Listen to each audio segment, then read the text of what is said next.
أعوذ بالله من الشيطان الرجيم بسم الله الرحمن الرحيم الصلاة والسلام على أشرف الأنبياء والمرسلين وآله وصحبه أجمعين أما بعد رب اشرح لي صدري ويسر لي أمري واحلل عقدة من لساني يفقه قولي آمين حسبي الله لا إله إلا هو عليه توكلت وهو رب العرش العظيم Allah is sufficient for me, there is no God but He. Alhamdulillah. Assalamu alaikum wa rahmatullahi wa barakatuh. Hope you all are fine. Alhamdulillah. So we are here in our class 6. Actually it's been a while, but anyways, Alhamdulillah. Okay. We will first go through what we have covered until now. We did about the makharij al-huruf. It is divided into two kinds, the muhaqqaq and muqaddar, and the general makharij and the specific makharij. The general makharij, it is 5, and the specific, it is 17. What we have covered until the last class is the al-jawf and al-halq. We have completed that, and now we will move to our third general makharij. It is al-lisan. What is al-lisan? Al-lisan is the Arabic term for the tongue. Okay, our tongue. It is the biggest makhraj. Okay. From the al-jawf there are 3 letters: alif madiyya, waw madiyya, ya madiyya. And the al-halq, it is 6 letters: hamza ha, ain ha, ghain kha. And here the lisan, there are 10 specific makharij and there are 18 letters. Okay, so this is the biggest general makharij with lots of letters. There are 18 letters coming from the tongue.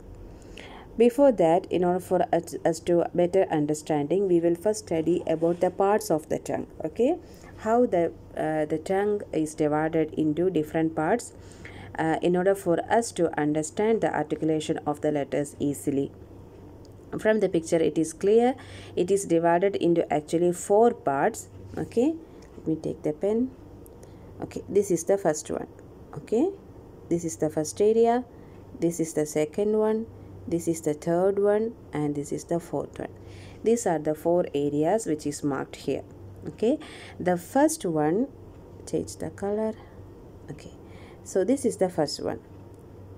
Okay, the first area, the farthest part. Okay, the extreme back end of the tongue, it is called as the root of the tongue. The root of the tongue, actually we are not explaining it as the part which is helping in the articulation of the letters of the tongue, because this part of the tongue, it is going to the halq area. If you can remember, the halq, the last part, the adnal halq, the area corresponding to the uvula, yani the extension of the soft palate in the upper roof.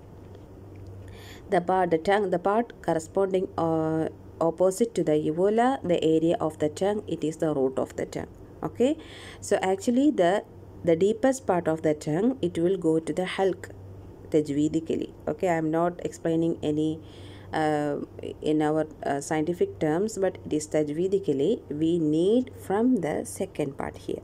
Okay, this is the first one for us. Okay, the last, will go to the halq area. Okay, hope you understood. This area will go to the halq area. We will count it as from here. This is the first one. This is the deepest part of the, not deepest, the farthest part of the tongue. The farthest, it is called as the aqsa. We studied this term earlier in the halq, aqsa al-halq, right? Similarly, the farthest part of the tongue is called as the aqsa al-lisan. Okay, it is not halq here, it is lisan, aqsa al-lisan. And the middle part, it is called as the wasatul lisan. This also we have studied earlier in the wasatul halq, right? Here it is wasatul lisan, and the last part, it is not adnal lisan here, but it is taraful lisan. Okay, the end part of the tongue, it is called as the taraful lisan. Okay, this is the view that we are seeing from the upper side, the top part of the tongue. Okay, so the top part of the tongue is divided into 3 parts, which are they: aqsal lisan, wasatul lisan, taraful lisan. We are not using the jadrul lisan because jadrul lisan will go to the halq, adnal halq area. Okay, because it is the area where the tongue is attached to our mouth. Okay, our tongue, it is affixed in one portion, and the other end is it is not fixed, right, for the better pronunciation, alhamdulillah. So here we have three parts, which are the aqsal lisan, wasatul lisan. Aqsal lisan is the farthest part, wasatul lisan is the middle part, and tarful lisan is the end part. Okay, or top part, we can't say top part, okay, end part, okay, the part forward to the front area, okay, which is the narrower. As it goes deeper, farthest part will be broader, and towards it coming to the front area, it will narrows. Okay, that is our shape of our tongue. So these are the all parts. Now we will check again. The first yellow to the second yellow, it will be the aqsal lisan, okay, then the wasatul lisan, then the tarful lisan. Now here we will move to the sides of the tongue. Okay, the sides of the tongue also has major part in the pronunciation of the letters coming from there. Okay, see here, the sides of the tongue, okay, it is marked as yellow, and the sides of the tongue is again is divided into two. Okay, the area to the front, okay, the front area we will call as the adnal hafa. Okay, the hafa means the edge. The edges of the tongue we will call in Arabic as hafatul lisan. Hafatul lisan. The hafatul lisan is again divided into front part and back part. Front edge of the tongue and back edge of the tongue. The back edge of the tongue, use different color. The back edge of the tongue, this part, okay, is called as the aqsal hafa. Aqsa means the back or the farthest, aqsal hafa, and the front edge is called as the adnal hafa. So this is the adnal hafa, and the blue colored area is the aqsal hafa. Okay, and the extreme tip of the tongue, okay, this part of the tongue we will call as the head of the ra'sul lisan, the very tip, the extreme tip of our tongue. It is the very narrow, very small area. It is called as the ra'sul lisan. Okay, ra's means actually head, but in English we will translate as the extreme tip or very tip of the tongue. Okay, so which are the part of the tongue we studied? We studied the top part is divided into three: aqsal lisan, wasatul lisan, and taraful lisan. And the last part is the hafatul lisan. The hafatul lisan is again divided into two. It is called as the aqsal hafa, which is the back part, and the front edge we will call as the adnal hafa, and the extreme tip of the tongue we will call as the ra'sul lisan. So if someone asks you, or if someone inquires you about if you can explain me about the parts of the tongue, you will tell only four. Okay, only four. We will not mention about the ra'sul lisan or jadrul lisan. The ra'sul lisan, it is coming in the tarful lisan also, it is coming in the hafatul lisan also. Okay, so we will not include the ra'sul lisan in tarful lisan or hafatul lisan. Okay, so we will separate that. It is just for the better understanding, to tell the tip of the tongue where it is touching, we are using the term ra'sul lisan. So major division of the tongue is only four. How many? It is only four. Which are they? Aqsal lisan, wasatul lisan, taraful lisan, and hafatul lisan. Okay, these are the four parts of the tongue which is helping in the articulation. The hafatul lisan will again divided into aqsal hafa and adnal hafa. Hope it is clear for you. Now we are studying about the letters coming from the tongue, right? As you all know, only one part of in a makharij will not produce any sound. If you wave your one hand, will it produce any sound? No. But if you collide one hand with the other, it will make some sound, right? Similarly, one makharij in a makharij, the sound will not produced by one part, but it has to be some corresponding part. So what is the corresponding part of our tongue? It is the upper roof, right? So upper roof has our teeth. So this makes important for us to understand just the names of the teeth, okay? So you don't need to memorize all the names, okay, but if you can understand this, it will be more better when I will explain the makhraj of the tongue letters later, okay. It will help you, inshallah. So we will move to the names of the teeth, okay. As we can see here, the teeth, it can be divided into 4 sets, okay. This is 1, this is 2, this is 3, and this is 4, okay. So we will just take only one set itself, okay. Take the different color, okay. So I will take only this part. It will correspond to all, it will be same as all other 3 parts, okay. The first teeth, as you can see here, it is the incisors, okay. So it will be in the upper, this is the upper roof, okay. This is the lower jaw, upper jaw, lower jaw. The upper roof, it has 2 green colored incisors. Similarly, it has here also, see. So it makes 4 incisors in our mouth. So the right part, the first one, the green colored, it is the incisors. And the next one is the lateral incisors. It is also 1 numbered in each row. 1, 2, 3, 4. See here. Here it is here. Right? Now I take different color. Okay. So the purple colored area. The violet color, the purple colored one, it is the canines. Okay, we have the sharp ended teeth. It is the canine. So it will be the 3rd teeth. The first 2 are called as the incisors. First one is the incisors, second one is the lateral incisors, and the 3rd one is the canines. And the next, actually 2, this is also blue colored. Okay, these are the premolars. These 2 are called as the premolars. Okay, here it is 2, here it is 2, here it is 2, here it is 2. Okay, premolars. And next 3, the biggest teeth, next 3 are totally called as the molars. Okay, all 3 are called as the molars. The last teeth, the 3rd molar, it is also called as the wisdom teeth. Okay, hope it is clear for you. I will explain again. The green colored 2 teeth, it is called as the incisors. Since we are taking only 1 half, I will just say 1 teeth. One, the first green colored, it is the incisors. The red color, it is the lateral incisors. The purple colored, it is the canine. The blue, actually it is 2. The first one is the first premolar, and the second blue is the second premolar.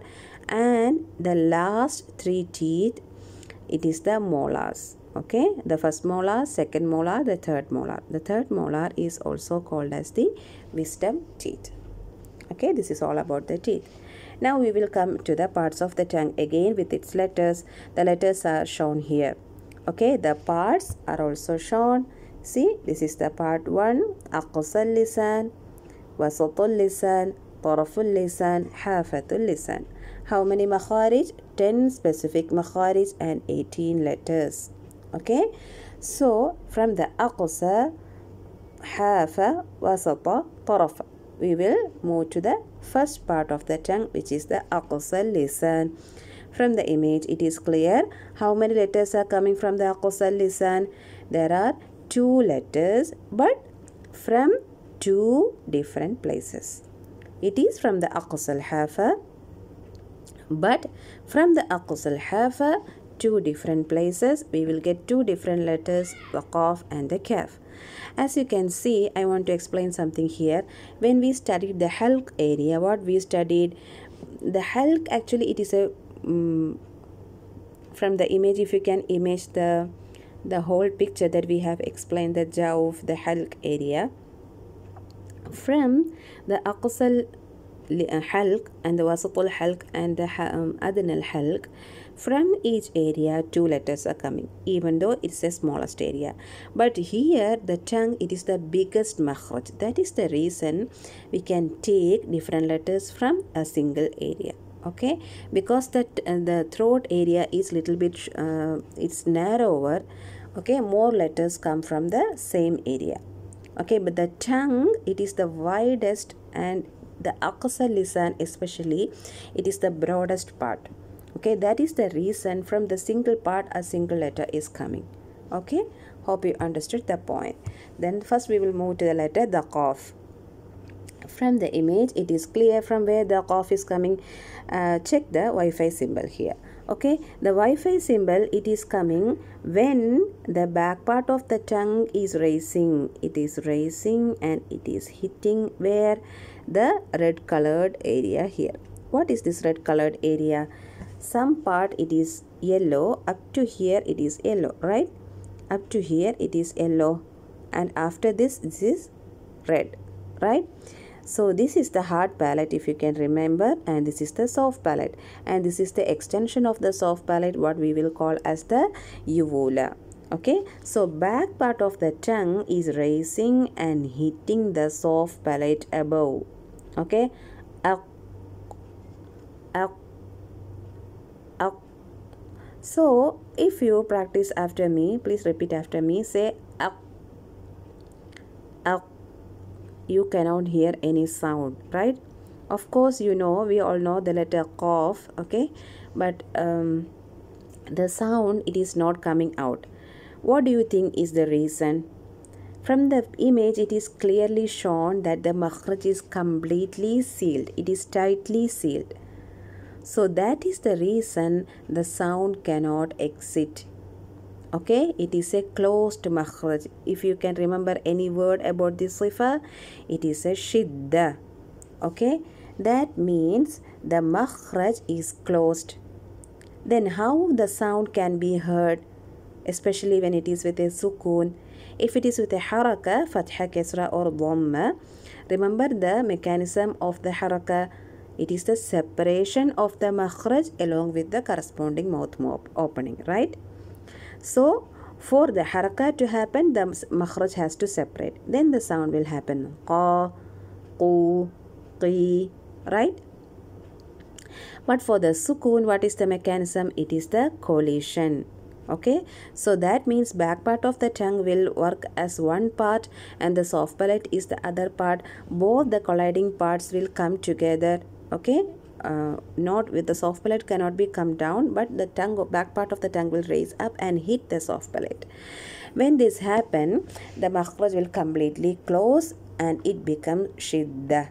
Makhraj completely closed means no escape of air, no escape of sound. It becomes shidda and jahr. Now we don't need to explain all these terms. We have studied very detailed in the previous classes, right? Now what is our issue here? How the sound is heard when we produce the qaf sukoon. Here the sound produced, because we know that the jahr is strong, okay, the shidda is strong, so the sound produced is actually very strong. What will happen? Imagine we will move to a school. Okay, we will always take the example of the school, right? So someone weak, okay, the door is too tight, okay, and in a class, and someone weak is coming and it is stopping there. Okay, he is trying to push the door but he cannot go. Okay, but someone strong is coming. Okay, what happens? He can move, open the door and he can go out, right? Similarly, the sound produced at the makhraj of the qaf is very strong, that it will cause a disturbance in the makhraj. Okay, imagine a boiling pot. Okay, we will keep some water in the stove. Okay, and we will put it to boil. We will allow it to boil, and when the steam rises, we will cover it with a lid. Okay, what happens? As the steam inside the pot increases, the pressure also increases. What happens? It will push the lid and the steam will escape out, and then again the lid will close, right? We can imagine the sound that will happen by seeing the picture, right? Similarly, the sound produced at the makhraj, what will happen? It will cause a disturbance.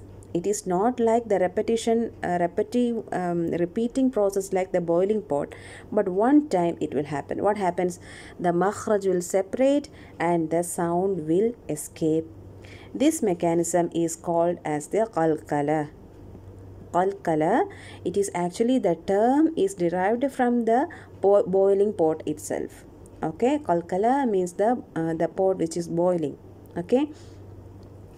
So what is happening here? The makhraj, the sound produced at the makhraj, it will cause a disturbance, a jerking will happen, and the makhraj will separate and the sound will go out.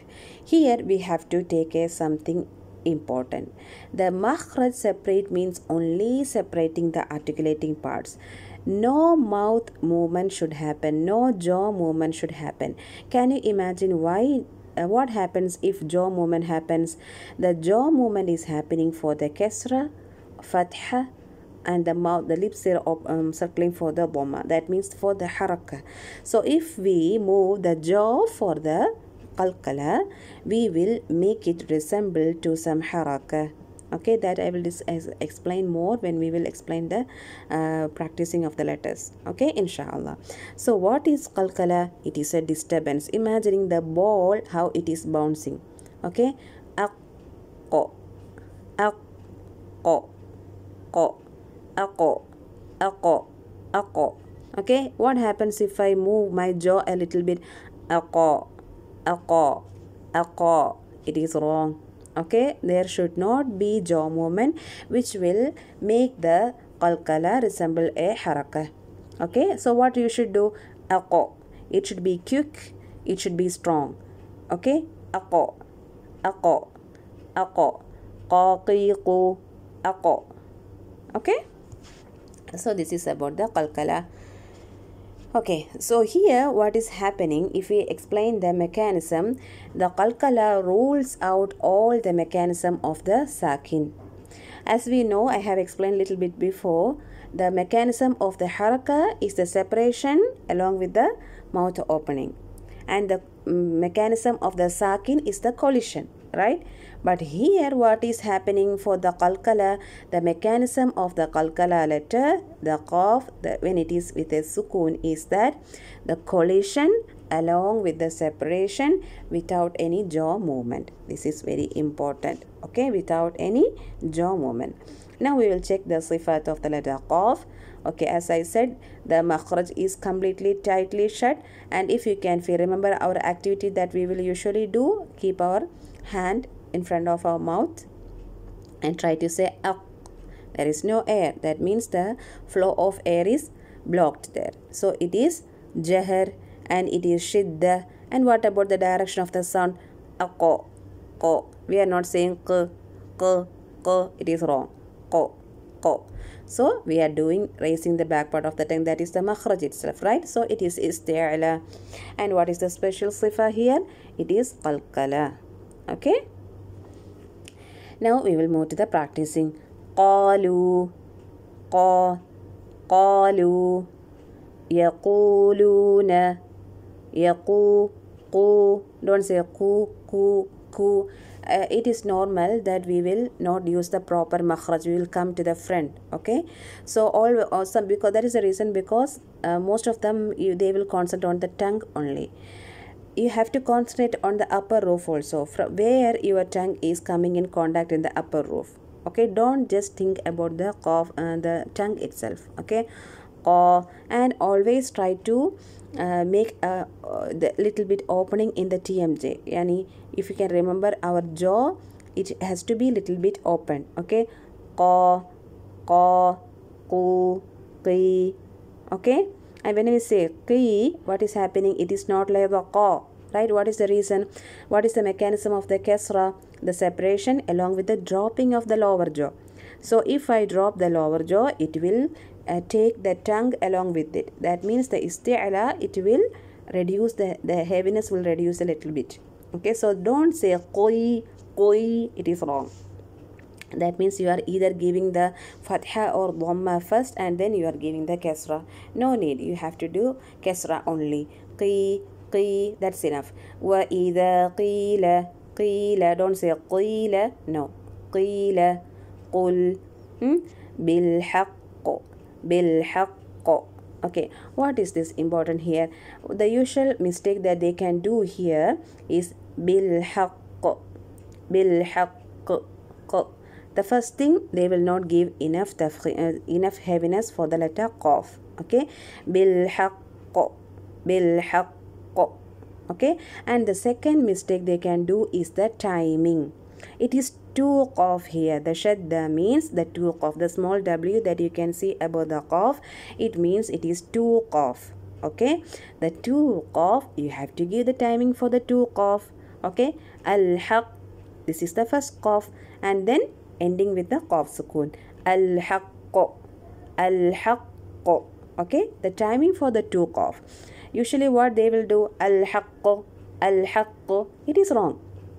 When teacher corrects them, they will just try to do more strength on the qalqala, but they will forget about the timing of the qaf. Al-haqq, it is wrong. Al-haqq, al-haqq, first qaf and then the second qaf. Okay, fa-haqq, again, even though if it is not sukoon, even it is with a fatha, kasra or dhamma with a shadda, you have to give the timing for the two qaf. Okay, always remember that. Fa-haqq, fa-haqq, this is the first qaf. Then again qa, fa-haqq, qawlu, qala fal-haqq wal-haqq aqul, aqu, qu. Okay, don't forget for the dhamma, some people can make mistake that they will reduce the makhraj sound like ku, no, qu, q, start from the q, then u, qu, iqtaraba, ثم شقق, شقق, شققنا. Qalqala should be fast and quick. شقق, aq, aq, aq. Okay, ثم شققنا. Okay, this is all about the letter qaf. The kaf I will do in the next audio.